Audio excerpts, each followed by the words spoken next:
हम लोगों ने बहुत सारा डांस किया, बहुत सारी मस्ती की और राधा रानी खुश हुई है नहीं, ये तो राधा रानी को पता है।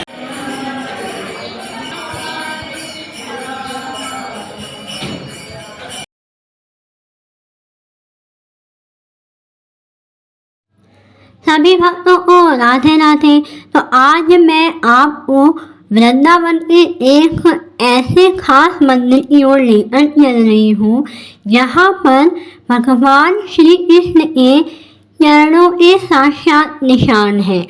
जी हाँ, और बताया जाता है कि यदि इस मंदिर के अंदर की 4 परिक्रमा आप लगा लेते हो तो वो गोवर्धन पर्वत की एक पूरी परिक्रमा जो कि 25 किलोमीटर की है उसके बराबर माना जाता है।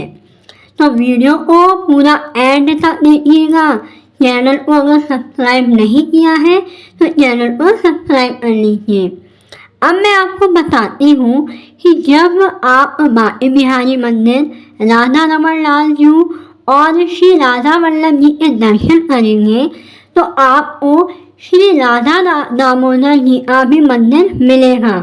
तो आप जब भी बांके बिहारी जी के मंदिर आए, उनके दर्शन करने आए तो आप श्री राधा दामोदर जी के दर्शन जरूर करें, क्योंकि इस मंदिर में स्वयं भगवान श्री कृष्ण के चरण चिन्ह है। जब हमने इस मंदिर में प्रवेश किया तो परम सुख की अनुभूति हुई। यहाँ का जो वातावरण था वो बहुत ही भक्तिमय था। जिस तरह आप वीडियो में देख पा रहे हैं, यहाँ पर भजन कीर्तन हो रहे थे, सभी भक्त कृष्ण की भक्ति में रमे हुए थे। और ये है श्री दामोदर जी महाराज जिनके आप दर्शन कीजिए। बहुत ही अद्भुत दृश्य था, बहुत ही मन भावन उनकी जो छवि थी वहाँ से नजरें तो हट ही नहीं रही थी। इतना प्यारा दृश्य था। जब आप साक्षात दर्शन करेंगे, जब भी आप वृंदावन जाए तो इस मंदिर में श्री राधा दामोदर जी के दर्शन अवश्य करें।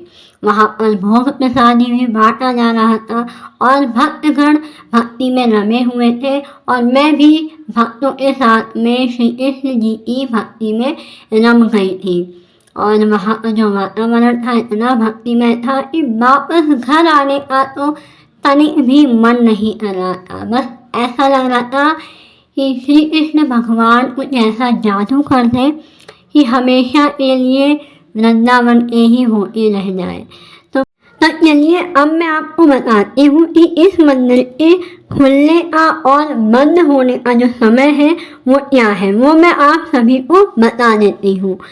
सुबह मंदिर के खुलने का समय है 4:30 बजे से लेकर दोपहर के 1 बजे तक और शाम को मंदिर खुलने का जो समय है वह 4:30 बजे से लेकर रात्रि के 9:30 बजे तक का है। इस मंदिर में श्री कृष्ण जी को उनकी पत्नी श्री राधा जी के साथ दामोदर के रूप में पूजा जाता है। इसी कारण से इस मंदिर का नाम श्री राधा दामोदर जी पड़ गया। और यह मंदिर वृंदावन के प्रमुख 7 गोस्वामी मंदिरों में से एक माना जाता है।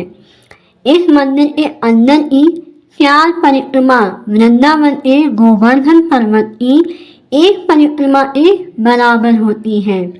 जो भी भक्त गोवर्धन पर्वत की परिक्रमा करना चाहते हैं किंतु समय के अभाव के कारण या अन्य किसी कारणवश परिक्रमा नहीं कर पा रहे हैं तो आप इस मंदिर में जाकर परिक्रमा कर लें तो आपको गोवर्धन पर्वत की परिक्रमा का फल प्राप्त होगा।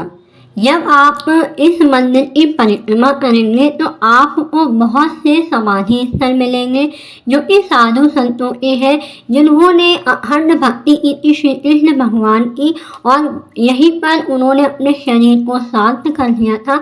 ये सब उन्हीं के ही समाधि स्थल है जो कृष्ण की भक्ति करते करते अपना शरीर शांत कर दिए हैं।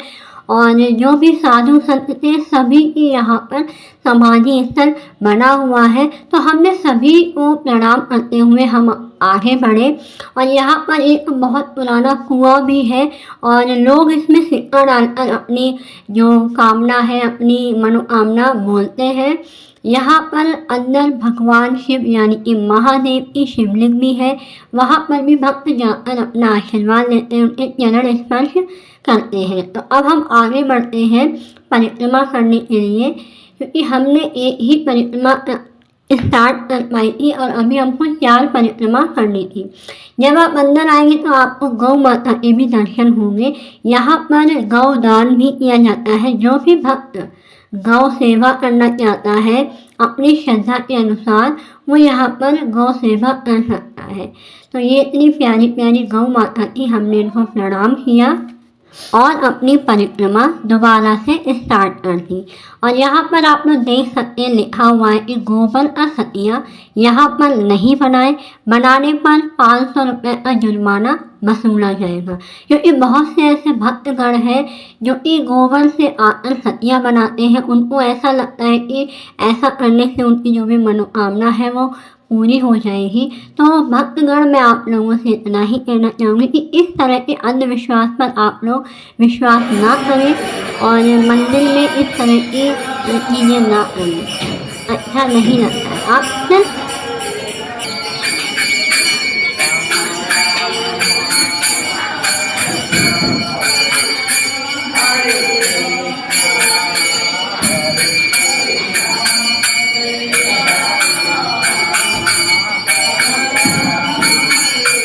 चलो मैं अब आपको विस्तार से समझाती हूँ।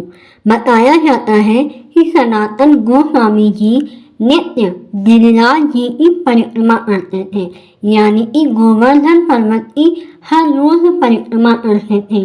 वृद्धावस्था में उनकी असमर्थता को देखकर भगवान श्री कृष्ण जी ने बालक रूप में प्रकट होकर उन्हें 1.5 हाथ लंबी वटपत्रकार श्याम रंग की गिरिराज शिला दी और उस पर भगवान श्री कृष्ण के चरण चिन्ह के साथ गाय के खुर के भी चिन्ह है।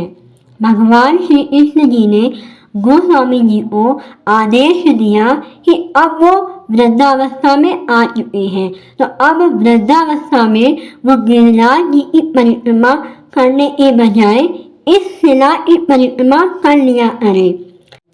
तो फिर गोस्वामी जी ने भगवान श्री कृष्ण जी की आज्ञा का पालन किया और वैसा ही किया।